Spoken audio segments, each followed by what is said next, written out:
নমস্কার, আপনাদের সবাইকে স্বাগত। আপনাদের আমরা আগেই বলেছি চীনের সাথে যুদ্ধ হলে সেই যুদ্ধ সমুদ্রেতে নিয়ে আসবে ভারত। এবার সেই পথে কাজ শুরু হয়ে গেল। ভারতীয় নৌবাহিনী, প্রতিরক্ষা গবেষণা ও উন্নয়ন সংস্থা এবং বেসরকারি খাতের অংশীদারদের সহযোগিতায় ভারত মহাসাগর অঞ্চল জুড়ে উন্নত জলতলে সেন্সরগুলি একটি নেটওয়ার্ক স্থাপনের জন্য বড় উদ্যোগ নিয়ে এগিয়ে যাচ্ছে। এই কৌশলগত পদক্ষেপটি এই অঞ্চলে চীনা সাবমেরিন এবং গবেষণা জাহাজের ক্রমবর্ধমান উপস্থিতি এবং কার্যকলাপের সরাসরি প্রতিক্রিয়া, যা ভারতের সামুদ্রিক স্বার্থের জন্য উল্লেখযোগ্যভাবে নিরাপত্তা চ্যালেঞ্জ তৈরি করে। পরিকল্পিত সেন্সর নেটওয়ার্কটি 90 ইস্ট রিজ, আন্দামান ও নিকোবর দ্বীপপুঞ্জ এবং বঙ্গোপসাগর সহ গুরুত্বপূর্ণ সামুদ্রিক অঞ্চলগুলিতে মনোনিবেশ করবে। মালাক্কা এবং সুন্দা প্রণালীর মতন গুরুত্বপূর্ণ সমুদ্র লেন এবং চোক পয়েন্টের কাছে থাকার জন্য এই অঞ্চলগুলি কৌশলগতভাবে গুরুত্বপূর্ণ।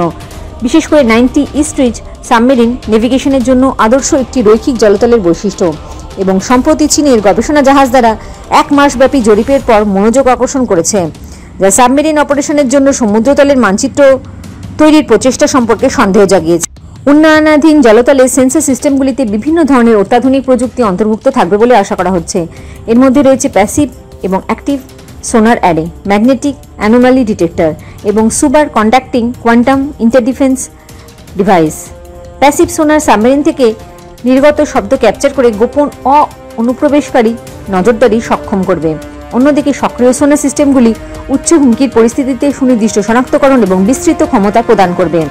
ম্যাড এবং স্কুইড প্রযুক্তির একীকরণ ক্ষুদ্র চৌম্বক ক্ষেত্রের ব্যাঘাত অনুধাবন করে সাবমেরিনের মতন ডুবে থাকা ধাতব বস্তুর শনাক্তকরণকে আরও উন্নত করবে। জয় হিন্দ, জয় জওয়ান, জয় কিষান।